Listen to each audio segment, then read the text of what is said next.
see you guys in part 2 of the video. Okay.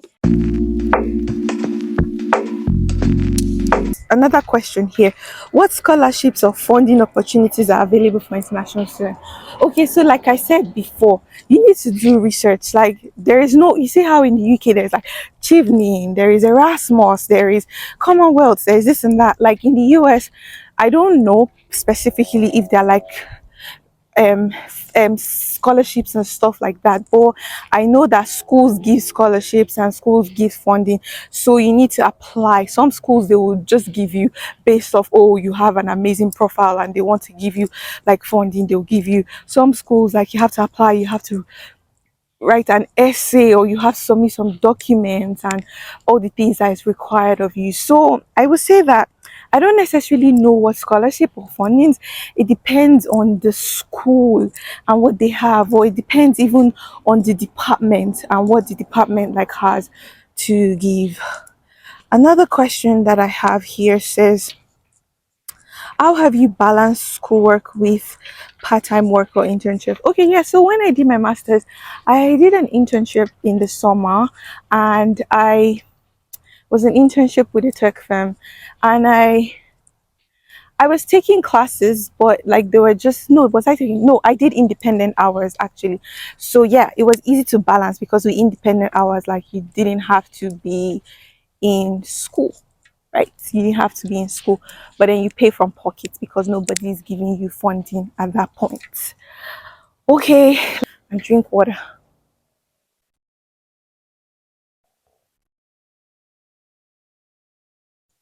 Oh, water is good.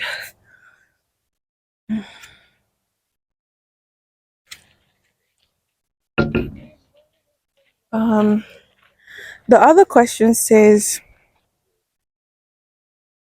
what is the role of academic advisors in your US program and how have they helped? Well, academic advisors are like, those are the people that basically advise you from the name, right? They're like interested in your success as a student. They want you to succeed.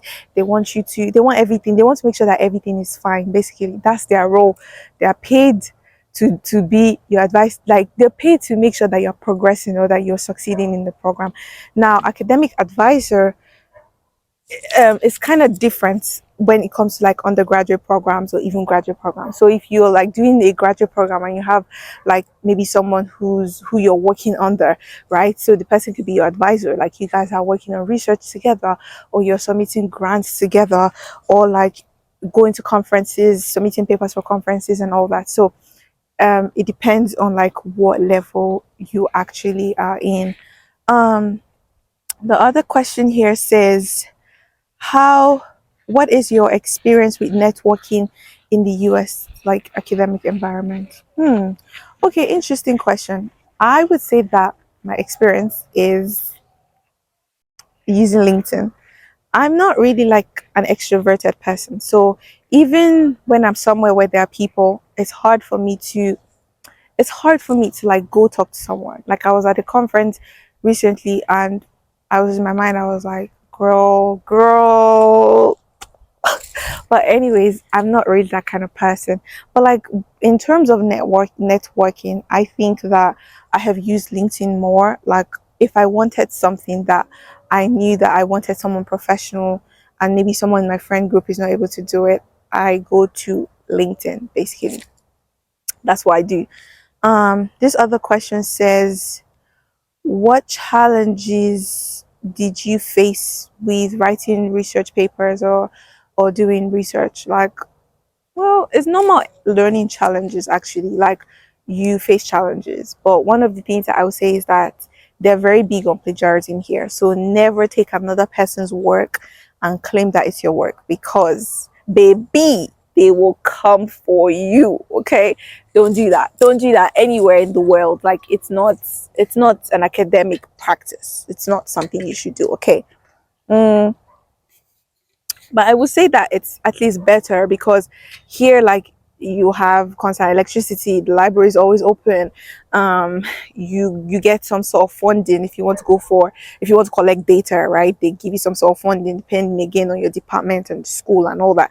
So these are things that basically you should know. I don't think like obviously writing the research is the same everywhere. It's just that what resources are available to you that make the entire process of doing the research easier. This question says, what um how did I manage stress and mental health um while balancing school in a new country? Actually, when I first came, I was very stressed. When I first came from my master's, I was so stressed. Like every day I was stressed. Every day I was stressed. Like it was that bad. But mm, yeah.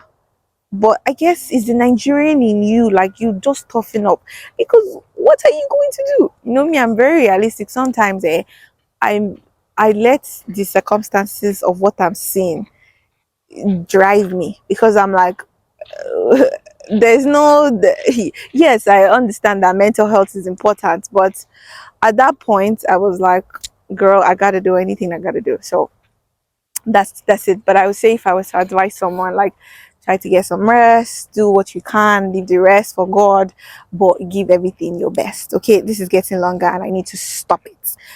But this other one says, how have your career or academic goals changed in the past 3 years? I think maybe this should have been on that personal, but I'll talk about it a bit because I have a video idea to talk about how I feel like my entire like drive like has changed since I moved to this US, since I had my master's. Like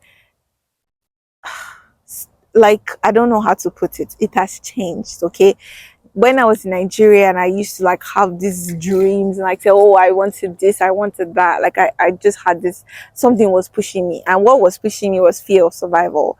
But like, to be honest, here, I'm not going to lie. And I'm not saying this because that's the reality of everybody in America. No, some people want more. This is just me. I want to be able to pay my bills. I want to have a roof over my head. I want to love my family and be there for them in the ways that I can be there for them. And I'm fine.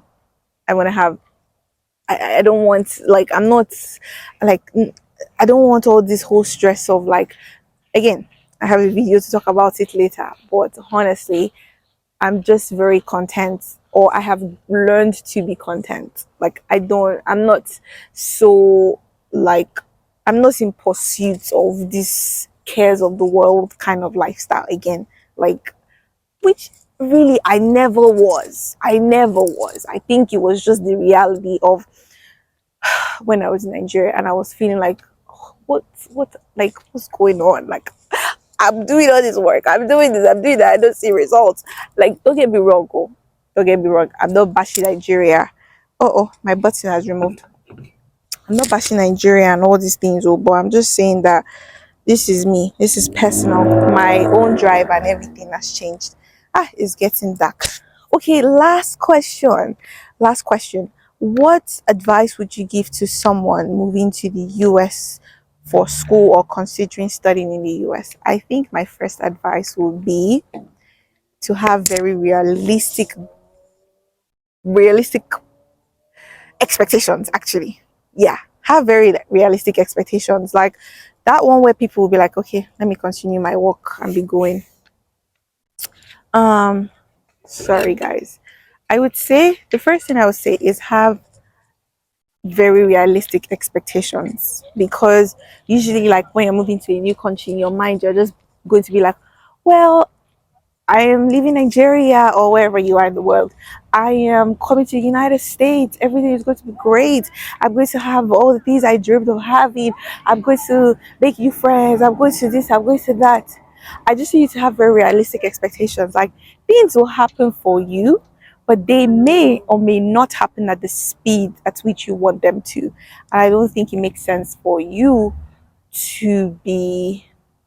I don't think it makes sense for you to actually just have all these expectations and then you come here and it's not looking like it, and then boom, you just give up. Okay, so I think that you should, my first advice would be to have very realistic expectations. Like, don't have these wild things saying, oh, I want this and I want that. They're not plucking money. You see all this ground, you see this ground like this, there is no money on the floor. They're not plucking money here. Second thing I would say is be true to yourself also. That one where people will come abroad, then they will just start showing a lifestyle that is not the lifestyle. It's all of you that is giving people false hope about abroad life, because it's not really as it appears to be. Don't give people false hope. So I will say that be true to yourself. Also, don't be doing things to impress people back at home. Like, nobody needs to be impressed by your life, because they have their life that they're living to and the things that they're doing to survive. Okay, so be true to yourself. Know that, okay, oh, you're coming here to study, then from study whatever you want to do next, like, God will make a way, and God always does. But be true to yourself. When you're here, many things will come your way. Like, I cannot be talking about them, but many things will come your way. Oh, you'll be tempted, though. Even the one that, when you start getting scared, like, how am I going to get this thing? When I mean this thing, I mean, like, how am I going to stay back? Temptations will come, but just know that God who brought you, he that started a good work, he will finish it. So God who brought you here, like, he will see you through how you stay here or wherever he wants you to be. So just know that you have to be very true to yourself, even when temptations come. Another thing that I would say is to slow down. And I think that this is for me the point where I'm in, where I'm just like, even all those your worry. When I was in my masters, I was always worried about tomorrow, worried, oh, will I get a job? Worried, oh, what's going to happen to my relationship? Because I was worried, and when everything started to take a different turn, and even up until when they still take a different turn, like, literally always worried. But I always say that God is in control. God is actually in control. Okay. I think these are my advice actually. And another advice that I would give is to speak up, like, learn to ask for help. When I came to this USA, like, many things that I know, many help that I've received, that God has sent my way, like, I'll never possibly have received them if I never asked for help. If I felt like I had everything sorted out on my own, super independent woman, which, newsflash, I'm not. I don't belong to the class.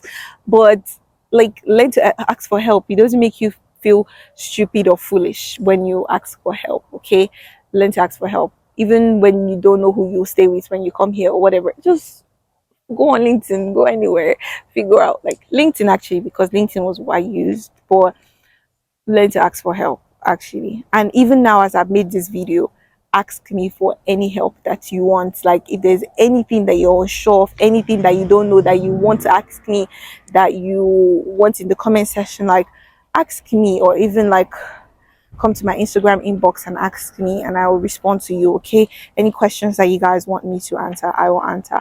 So this brings me to the end of the Q&A. I will do a video on the personal question part. Okay, so this video is actually too long, so I'll divide it in two parts. Come back for the part two. No, this is the end of the part two. I'll do just an end clip for the end of part one. Anyways, guys, see you, and thank you for watching up until this point. Peace. Bye.